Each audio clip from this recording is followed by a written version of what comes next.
Louisa Peck, Bağımlılıktan Uyanışa. Louisa Peck'in bağımlılıktan ruhsal uyanışa olan yolculuğu, olağanüstü bir dönüşüm ve kendini keşif hikayesidir. Onun ölümden dönme deneyimi, NDE, sevginin doğasına, bağlılığa ve insan ruhunun direncine ışık tutuyor. Mücadeleler ve kaçış dolu bir hayat Louisa, katı ve akademik bir ailede büyüdü. Ateist bir hukuk profesörü olan babası ve sanat tarihçisi annesi, koşulsuz sevgiden ziyade başarıya ve performansa değer veriyordu. Louisa akademik olarak başarılıydı ancak kendine değer vermekte zorlanıyordu. Çoğu zaman başkalarının beklentilerini karşılamak için bir rol oynuyormuş gibi hissediyordu. Örneğin tartışmalara ya da akademik yarışmalara tutku ile değil, ebeveynlerini hayal kırıklığına uğratma korkusuyla hazırlanıyordu.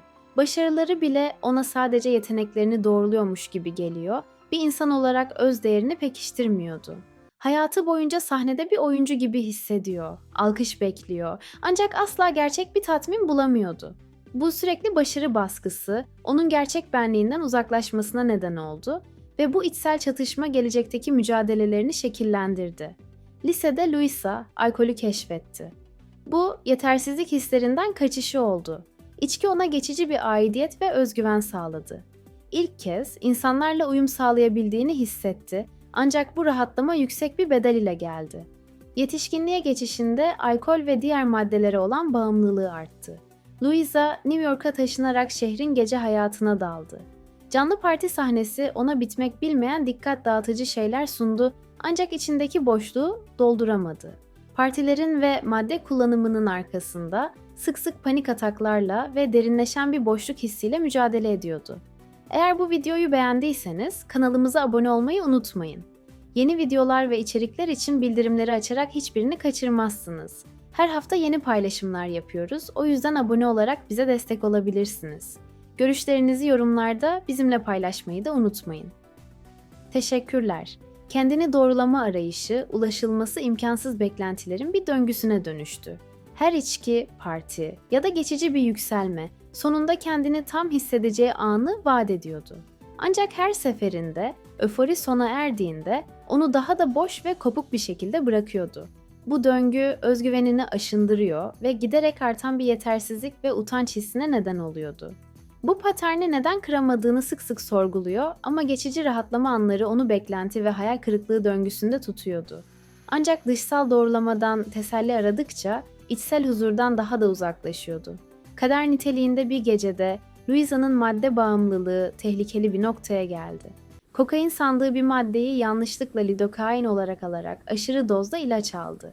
Vücudu kalp durmasına girdi ve bu olay hayat perspektifini sonsuza dek değiştiren derin bir ölümden dönme deneyimini tetikledi. Eşiği geçmek Louisa, NDE sırasında bedeninden ayrıldığını hissetti ve önce gece kulübünün boğucu ortamından kurtulmanın rahatlığını yaşadı. Gökyüzüne yükseldiğini ve eşsiz bir güzelliğe sahip bir okyanusa daldığını anlattı. Bu özgürlük hissi yalnızca fiziksel değil, aynı zamanda duygusal bir özgürlüktü. Dünya yaşamının ağır yüklerini geride bırakıyor gibiydi. Okyanus, ışık ve huzurla parlayan sonsuz bir şekilde önünde uzanıyordu. Daha önce hiç hissetmediği bir aidiyet duygusuyla doldu. Yolculuğu bir uçurumun tepesinde, az önce geçtiği uçsuz bucaksız okyanusa bakan gizemli bir eve ulaştı. Yapı hem eski hem de zamansız görünüyordu. Taş duvarları sıcaklık yayıyor, huzur veriyordu. Louisa bu yeri sezgisel olarak atalarının evi olarak tanıdı, sanki ruhunun özüyle yankılanan bir yerdi. Evin etrafındaki hava hafif bir melodi taşıyor, atmosfer tanıdık ve aidiyet doluydu. Pencerelerden gelen soluk bir parıltı ve duvarlarını saran sarmaşıklar geçmişin hikayelerini fısıldıyor gibiydi. Louisa onları görmese de karşılanmış ve koşulsuz bir sevgiyle kuşatılmış hissetti. Hayatında soyuna dair sınırlı bilgisi olmasına rağmen bu bağlantı derin ve kişiseldi. Okyanusa ve ötesinde parlayan ışığa doğru çekildiğini hissetti. Bu çekim hem dışsal hem de içseldi. Işık, sıcaklık ve anlayış yayıyordu. Yaklaştıkça güçlü bir ses ona bu dünyanın orada bıraktığın her şeyden daha gerçek olduğunu söyledi. Bu ifade deneyiminin derinliğini doğruluyor gibiydi. Işığa girdiğinde Louisa, tarifi imkansız bir sevgi ve kabul duygusuyla doldu. Bu sevgi yüzeysel ya da genel değil, derinlemesine kişiseldi. İlahi bir varlık onu tamamen tanıyor ve onu olduğu gibi seviyordu. Bu sevgi herhangi bir insan deneyiminin ötesindeydi ve onu birlik ve huzur duygusuyla sarmaladı. İlahi bir karşılaşma. Bu kutsal alanda Luisa, ebeveyn figürüne benzeyen bir varlık tarafından sarıldığını hissetti. Bu varlık sınırsız sevgi ve anlayış yayıyor ve ona çok seviliyorsun diyordu. Luisa bunu varlığının en derin duygusu olarak tanımladı. Şartsız ve her zaman var olan bir sevgi. Sanki taşıdığı her mücadele, hata ve korku merhametle görülmüş ve kucaklanmıştı. Ancak bu alemde kalma zamanı kısaydı. Varlık ona dünyadaki amacının henüz tamamlanmadığını söyledi.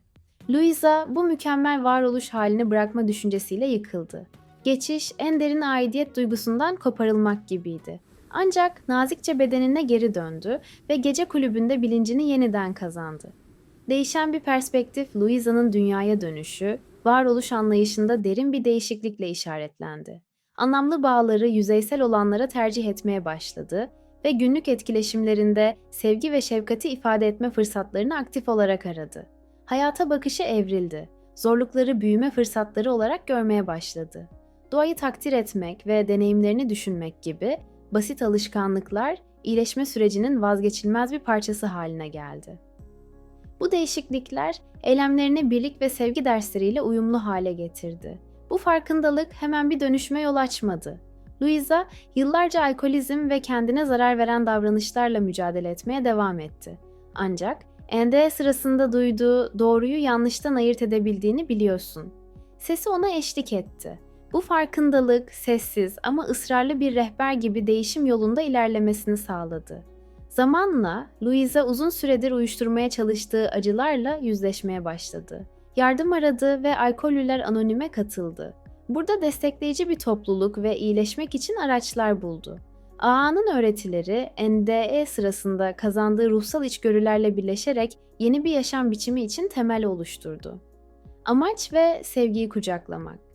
Bugün Louisa tamamen farklı bir insan. Dönüşümünü hem Alcoholics Anonymous'un öğretilerine hem de NDE'sinden kazandığı derin içgörülere atfediyor. Louisa'nın ruhsal uyanışı, Tanrı'yı tüm canlıların içinde ve çevresinde var olan sevgi ve zekanın her yerde hazır bir gücü olarak yeniden anlamlandırmasını sağladı.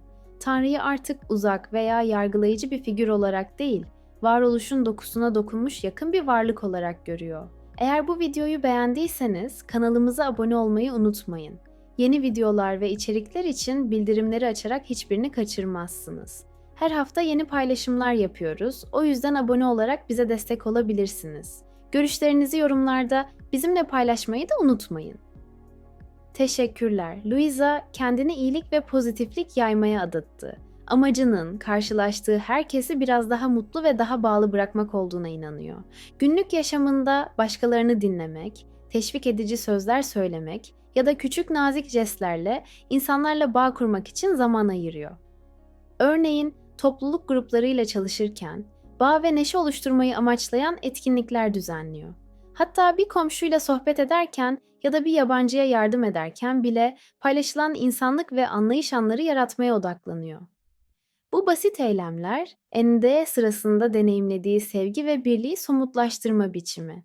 Louisa'nın hikayesi, en karanlık anlarımızda bile derin bir şekilde sevildiğimizi ve değişim kapasitesine sahip olduğumuzu hatırlatıyor.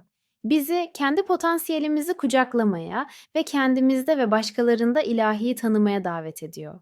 Louisa'nın yolculuğu, sevginin, direncin ve insanın dönüşüm kapasitesinin gücüne bir kanıt niteliğinde. Bizi daha büyük bir özgünlük ve amaçla yaşamaya ilham ediyor.